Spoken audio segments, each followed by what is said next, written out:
Hello everyone, welcome back. आज मैं आप लोगों के लिए ऐसे एक पत्ते से दो ब्रेकफास्ट रेसिपी बनाने जा रही हूँ जिसको हम सुपर फूड भी बोलते हैं। तो मैं बात कर रही हूँ मोरिंगा की लीफ, जो ड्रम स्टिक होती है तो उसके ये पत्ते होती है।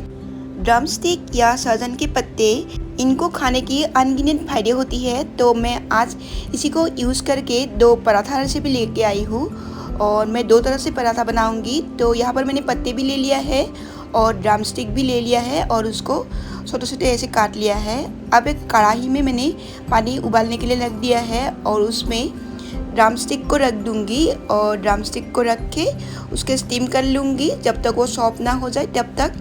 तो कम से कम आपको 10 मिनट लगेंगे ड्रम स्टिक को सॉफ्ट होने के लिए। अब दूसरी तरफ जो मैंने सहजन की पत्ती लिया है तो उसको धोने से पहले साफ़ कर लूँगी। तो ये बहुत ही आराम से साफ़ हो जाती है। तो सारे पत्ते को साफ़ करने के बाद उसको धो लूँगी। अगर आपको सहजन की पत्ती नहीं मिलती है तो ऑनलाइन भी मोरिंगा लीव्स की पाउडर मिलती है, तो आप वो भी यूज़ कर सकते हो। अब मैंने एक बाउल में गेहूं का आटा लिया है। आप उसमें लाल मिर्च पाउडर डाल दूँगी, एक चुटकी हल्दी पाउडर डाल दूँगी कलर के लिए, साबुत जीरा डाल दूँगी और नमक डाल दूँगी। और जो सहजन की पत्ती है उसको मैंने अच्छी तरह से धो लिया है।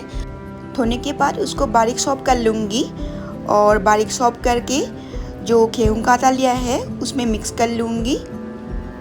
और मिक्स करने के बाद पानी से आटे को गूंथ लूँगी, जैसे हम पालक के या मेथी के पराठे बनाते हैं बिल्कुल वैसे ही।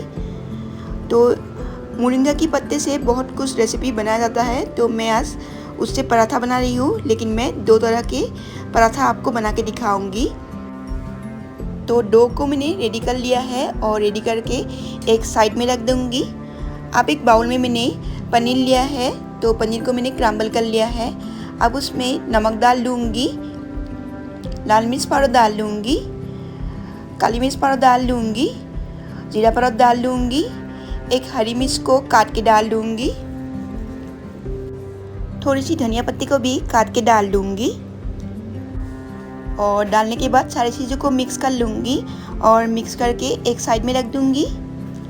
अब दूसरी तरफ मैंने जो ड्रम स्टिक स्टीम होने के लिए रखा था तो वो भी स्टीम हो चुकी है और स्टीम होने के बाद मैंने थोड़ा सा ठंडा कर लिया है। अब ड्रम स्टिक को एक स्पून से अंदर का जो पल्प है तो उसको निकाल लूँगी। अब पल्प में जो बड़े बड़े बीज है तो उसको हाथ से तोड़ लूँगी। आप चाहो तो मिक्सी में भी घुमा सकते हो। अब दूसरे एक बाउल में मैंने गेहूं का आटा लिया है। अब उसमें नमक डाल लूँगी, रेड चिली पाउडर डाल लूँगी, जीरा पाउडर डाल लूँगी, एक चुटकी हल्दी पाउडर भी डाल लूँगी और डाल के मिक्स कर लूँगी।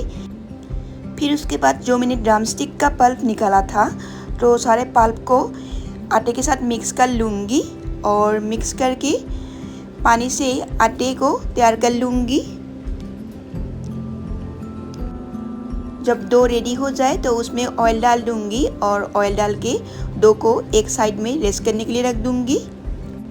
अब पहले वाली डो को निकाल लूँगी और निकाल के उसके मीडियम साइज़ के पेड़े तोड़ लूँगी और पेड़े तोड़ के उसको मीडियम साइज़ की मैं पराठा तैयार कर लूँगी। तो जैसे हम नॉर्मल पराठा बनाते हैं बिल्कुल ऐसा ही पराठा बेल लूँगी और पराठे को मीडियम टू लो हीट पे सेक लूँगी। मैंने यहाँ पर घी यूज़ किया है, आप चाहो तो ऑयल भी यूज़ कर सकते हो। ये पराठा बहुत ही खस्ता होने के साथ साथ बहुत ज़्यादा टेस्टी भी है और ऊपर से गुणों का खजाना तो है ही, क्योंकि हमने यहाँ पर मोरिंगा के पत्ते यूज़ किया है। तो मैं सोचती हूँ हफ्ते में 2 या 3 दिन कम से कम मोरिंगा के पत्ते हमें किसी ना किसी फॉर्म में यूज़ ज़रूर करनी चाहिए। तो जो पराठा है वो रेडी हो चुकी है, तो उसको एक जाली में निकाल लूँगी ताकि जो पराठा है वो खस्ता बना रहे। इस पराठा को मैंने अनार के रायते के साथ सर्व किया है, तो बहुत ही ज़्यादा टेस्टी लगती है। और आप चाहो तो इसके साथ घर का बना हुआ अचार भी सर्व कर सकते हो। और जो दूसरी मैंने डो तैयार करके रखा था ड्रम स्टिक की पल्प के साथ, तो उसका भी एक पेड़ा तोड़ लूँगी और तोड़ के उसको सप्ता कर लूँगी। थोड़ा सा आटा लेके बेल लूँगी। बेल लेने के बाद जो मैंने पनीर की स्टफिंग बनाया था तो उसके अंदर रख दूँगी और रख के चारों तरफ से बंद कर लूँगी और बंद करके आटा लगा के पराठा को बेल लूँगी और बेल के स्टफ पराठा बना लूँगी। या बच्चों को टिफ़िन में भी दे सकते हो और बच्चों को पता भी नहीं चलेगी तो ये पराठा किस चीज़ से हमने बनाया है। तो इस पराठा को भी घी से मैं सेक लूँगी दोनों तरफ मीडियम टू लो हीट पे, ताकि जो पराठा है वो बहुत ही क्रिस्पी और खस्ता बने। जब पराठे तैयार हो जाए तो उसको जाली में निकाल लूँगी। और इस पराठा को भी मैंने अनार के रायते के साथ सर्व किया है।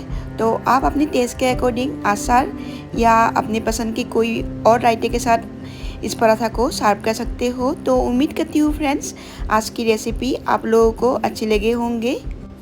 अगर अच्छी लगी है तो मेरे रेसिपी को लाइक एंड शेयर ज़रूर कीजिएगा। और अगर आप मेरे चैनल पे नए हो तो मेरे चैनल को सब्सक्राइब करना मत भूलिएगा। मिलते हैं एक नई रेसिपी के साथ, तब तक के लिए बाय एंड टेक केयर।